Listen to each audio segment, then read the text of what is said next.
Johnny Ward and William Kedjanyi on the polling station. As you can see behind me, I'm in a very, very smart office studio type thing here. And William Kedjanyi is back home, but not without all the escapades that Tory party conference entails. And William Kedjanyi, you seem to be the first person who's actually jet lagged after having not been on a plane. You're cream crackered after your trip to Manchester.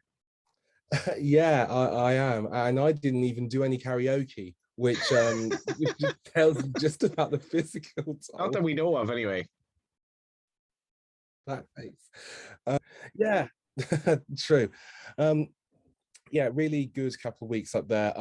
Huge thanks to everybody that came up and had a chat with me in the whiteboard, and to all the people who helped with contacts and filming, etc. I think there was any quite a lot BBC appearance. Yes, indeed, but not at the Tory party conference, unfortunately. The big gates outside the Midland and the Manchester Central proved to be a bit insurmountable. But we will try again next year with more knowledge. How was it? In general, there was a lot of boosterism. Boris Johnson, as we know, is very much a sunlit uplands kind of man. That's what his speech was. More on that later. I use bunny ears for speech. But generally speaking, most Tory delegates were pretty happy with things, as you would be when you have insurmountable, almost indestructible poll leads. And there were various different things that people wanted, I think, for the next couple of years. But they feel they're in the driving seat, and I think they are right to. As much as that doesn't please everybody. Surely you gotta sense some sort of unease among the delegates, though, in the sense of recent polling in relation to how Brexit is doing. Obviously, the terrible PR about the lorry drivers and the army coming in to fill up petrol stations and so on. Brexit in general, I don't know, there's got to be also a bit of a rally from the Labour Party this year, a couple of by-election defeats for the Conservatives. Is there not a little bit of unease there, despite the, as you say, insurmountable poll lead? There were for different things. One of the things that actually that the Tory delegates over was tax. There's a worry about tax and more money needing to be found from somewhere in the light of the levy and the rise in national insurance, and which had gone down very badly. So I think there were definitely plenty putting Rishi Sunak on notice that taxes shouldn't go up again, although that's not something I think the Chancellor has in his gift of promise. And at the IEA event, I believe he will speak out on the fringes. He certainly didn't make any promises there. Just regards the other issues, the fuel shortages, well, not fuel shortages, but the lorry driver shortages. That was quite coincidental, because by that point, outside of the south of England, the situation had resolved itself a bit. It's obviously not really comfortable, but generally speaking, that buying patterns had gone back to normal a bit. So, you know, delegates from the south and such were still on edge about it. Delegates elsewhere weren't so, I don't think they were so, you know, aggrieved about it at that point. Obviously, you're not going to get William Kedjanyi on the BBC all the time, but on the BBC's website today in the politics section, Laura Koonsberg says the two leaders have more in common than you might think, and you can also click in for 5 things we learned at the Tory conference. Well, William, I'm going to put you on the spot. Give me 3 things you learned at the conference, and you can include the merit or otherwise of Boris's big speech, should you so desire. Wonderful. Okay, thing number 1 I learned at the Tory conference is that levelling up is a malleable slogan, not a policy. When you ask somebody, and it ranges from MP to analyst to delegate to councillor to even SPADs surrounding MPs, they all have different things that they consider levelling up to be. And it depends on where you are and what exactly you want. For example, I'll speak to somebody from Tees North who was very keen about the Treasury moving up closer, and was very keen about that links. For example, plenty of people want better transport. Say, for example, if you're in Leeds, maybe not the most Tory place in the world, but you surely want a better bus network, or just literally to transfer over from having a bus network that has not really got the capacity or the service to give literally hundreds of thousands of people decent way in and out of the city. But if you are living in, say, Oldham, you want what some of Manchester's getting. Manchester is a place that's booming. Oldham isn't. There's a difference, I think, in that there isn't a massive university there. But I think, generally speaking, it depends on the infrastructure. It depends on how good you. I think also just depends about how many services you can access, and that's going to be a challenge to deliver on all those fronts. And also, I think it's going to be a real challenge to show that off to the electorate, no matter when you have the next election. So that's thing number one. Sorry to go on a bit with that, but I do think it's important. Thing number two is that despite the fact that Boris Johnson, I think, is more than set for the long run, that there have been various rumours at some point about how long he'll go. I think he's set in for the long run. To become his successor, he's already well and truly on. Liz Truss was possibly the most popular person at that event, but Rishi Sunak wasn't really all that far behind. I think they're the two big favourites, and we'll talk about the prices later. I think there might be some value there. But there are also plenty of other MPs who were just on sort of slight manoeuvres, and maybe, I don't think necessarily was a direct challenge yet,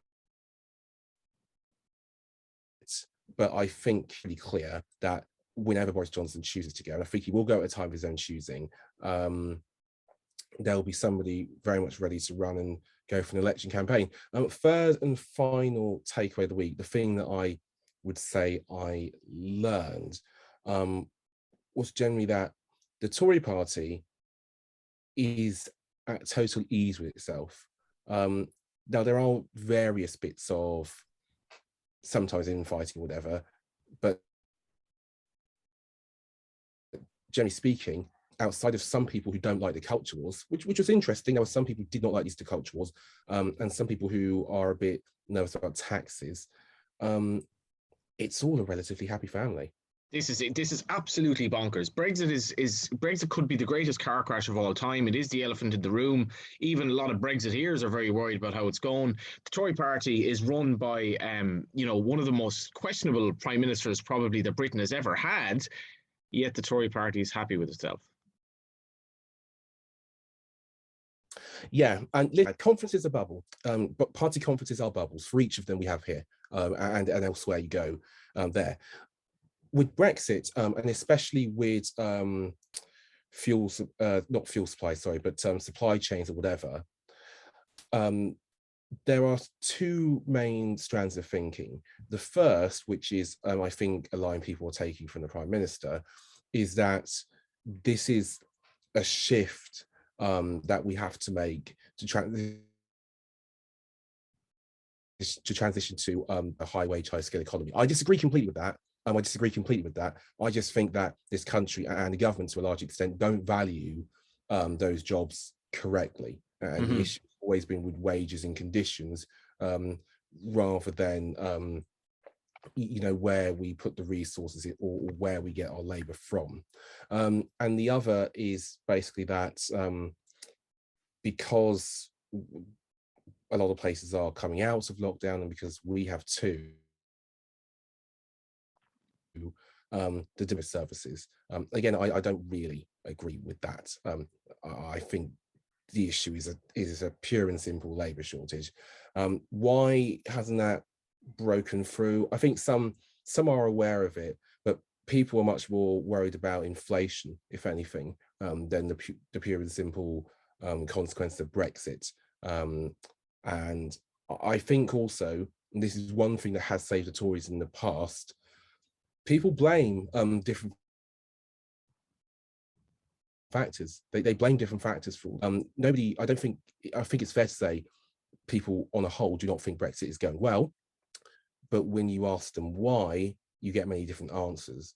And again, it's that classic old Simpsons meme we keep using of all of the various crises are pushing through one door and none of them is really sticking. But that could be different as the winter comes, and it is something some were nervous about a really bad winter. Yeah, actually, and on that note, Troy McClure, of course, said that you might remember him from such movies as Man vs. Nature, The Road to Victory. The Simpsons was obviously way ahead of its time. Now, how did it, the party conference, how did it, I guess, address the climate change issue? Because it's something I presume in terms of populism that the Tory party should be latching on one way or the other, even if it doesn't necessarily have a plan. I mean, we have a climate action plan in Ireland announced this week, which is 80% renewable energy by 2030, which seems fanciful, but that's where we're at in Ireland. We've higher energy costs now because of an over-reliance on fossil fuels, which is still there. But did Boris bring this up much? He did a little bit. He made a reference to it in his speech, but not really. I wouldn't say it was a central theme. The Tories do have plans for this, but they are mainly based around the broad goal of, I think, net zero by 2050. Right. They paid less attention to it than Labour did. I have to be honest with you, having been around for both conferences. Alok Sharma is the COP26 chair this month. That will be very big for them. They'll need a successful conference, and I think they'll need to appear to take it more seriously than Johnson did in New York when he referenced Kermit the Frog as a metaphor for his big ambitions. The central issue here is going to be one of infrastructure, and I didn't hear anything on, for example, making electric cars easier to drive by having more charging points. And I didn't hear anything about HS2, which may have it wrapped. Long story short, I think in the long term, those are bigger obstacles to reaching net zero. But it's definitely something which is on their minds. Whether they have solutions to them that are that match the seriousness, I should say, sorry, of the challenge, I don't know. Okay, you've summed up everything rather beautifully there, but let's crush it into an even more beautiful summary of what happened. Market moves. Where's the value after all of this? So we saw some really interesting ones. And first things first, Liz Truss drifted a bit, both to be next Prime Minister and also to be next Tory leader. She went out to 8s from 6s. I was a bit flabbergasted. She's been cut into 7s today. I think that is the outstanding value bet. She's got a great Office of State. It's a tricky one. It'll be harder for her than being International Trade Secretary was, especially she had the benefit of all of those rollover deals. Generally speaking, aside from major mega crises like Raab in Kabul, where he was plain and simple just asleep at the wheel, there can be less obvious domestic downside to issues such as being to foreign policy issues. Basically, her challenges are mainly strategic and structural, the biggest one of which I think is China. And over the course of the next maybe 4 years, getting closer to Britain's friends abroad will basically be, I think, the large part of her duties. She won't have a good relationship with the EU, but we don't, because that's the course we've chosen, and that's not something that Conservative voters are going to be much afraid of. So I think there's upside for her still. I think there's a lack of major downside. I think, you know, the party faithful love her. Approval ratings can go up and down in the Conservative Party, but generally speaking, it's interesting to note that even whilst we've seen a lot of problems with Brexit, her approval rating with Conservative Home has only gone up. And I think also we have to remember she's going to get a lot more press and airtime now. And she'll become, I think, known as a name. There are already MPs that are quite fond of her. And the MPs, generally speaking, even though sometimes they're quite removed from membership, and I just think that when it comes down to it, 7-1 on her is going to look very big by the time of the next election. It could, or the time of the next leadership election. It could be ages. It could be literally the guts of 10 years or so. You can go up and down. You can go up and down. You thought you could go up and down in that time, but she'll be one of the most experienced by then. Yeah, a winner is a winner, even if you may actually have died before you can collect. But in any event, winner is a winner. What will the over year UK inflation rate be in September 21, as per the ONS update release on the 20th of October? This is a market that we put up, and this is in relation to. So we've got 12 days of this market to come, and what are we going 9-4 the field here, William? Yeah, 9-4 the field. We are roughly predicting that it will be between 3.8 and 4.6%. I think if you want to be generous, you could stretch that to 3.5, right? Which is where we have the first of the markets that are shorter than 92, the first, the bands, sorry, that are shorter than 6-1. This is a tricky one to nail down. Analysts expect this to go to 4% by the end of the year. I think at the moment, possibly a Dutch of 3.5 and 3.7% at 92 and 3.8 at 4.0% at 130 may be the best place to have it, giving yourself, 0.5%, basically falling just short, I should say, of 4.1%. But it's going to be really it's one I think definitely for the economically minded amongst us, but you might be moving more into that towards the end of the year, and it will be a big one for the government too, because again, inflation is the thing that worries most senior Tories. All the other crises aside, which appear to have varying amounts of concern, inflation is the one they really do fear. Okay, so before we finish off this Friday episode of the polling station, William, after that long and arduous march through the Tory party conference, what are you going to do to let your hair down for the weekend? Well, I have no rest for the wicked just yet. I've got some editing to do on something very exciting, but I am looking forward to trying to get my head around the racing. Again, the Phillies Mile was today, US tomorrow, always one of my favourite races. And also, I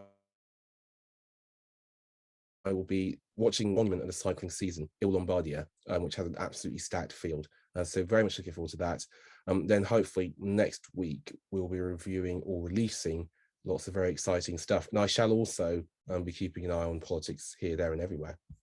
You think he would be like a one-trick pony? He's not. He's actually a very well-rounded individual, William Kedjanyi. Thanks as ever, William. Thank you very much. Thank you for listening to and watching the polling station. We've reviewed the Labour conference, reviewed the Tory conference, and we will be back next week.